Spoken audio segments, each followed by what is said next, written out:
नमस्ते दोस्तों, आप सब कैसे हो? आशा करती हूँ आप सब लोग बहुत अच्छे होंगे। मैं एक नाच गीत लेकर आई हूँ आप सबके बीच में।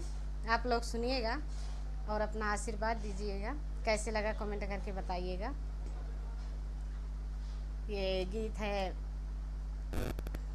एक पत्नी अपने पति से कह रही है, मुझे आपके घर पे अच्छा नहीं लग रहा है। इसी पे ये गीत है, आप लोग सुनिएगा। हमारे जिया तोहरे घरे ना लागई राजा, हमारे जिया तोहरे घरे ना लागई राजा। हमरे नैहर में महला दू महला, हमरे नैहर में महला दू महला। हिया है टूटही मड़हिया है राजा, हमारे जिया तोहरे घरे ना लागई राजा, हमारे जिया यहाँ ना लागई राजा। हमारे जिया तोहरे घरे ना लागई राजा, हमारे जिया तोहरे घरे ना लागई राजा।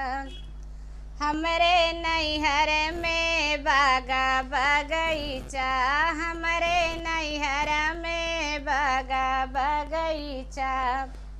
हिया यहाँ बबुरे कई पेड़ हो राजा, हमारे जिया यहाँ ना लागई राजा, हमारे जिया यहाँ ना लागई राजा।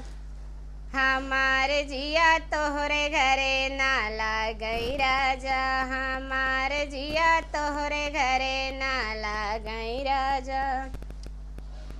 हमरे नैहर में तारा इनारा, हमरे नैहर में तारा इनारा।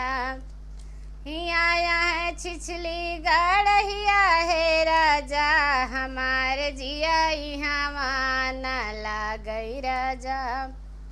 हिया यहाँ छिछली गड़हिया है राजा, हमारे जिया यहाँ ना लागई राजा। हमारे जिया तोहरे घरे ना लागई राजा, हमारे जिया तोहरे घरे ना लागई राजा। हमरे नैहर में गदा गलैचा, हमरे नैहर में गदा गलैचा। हिया है टूटहा झिनिंगवा है राजा, हमारे जिया यहाँ ना लागई राजा। हिया है टूटहा झिनिंगवा है राजा, हमारे जिया यहाँ ना लागई राजा।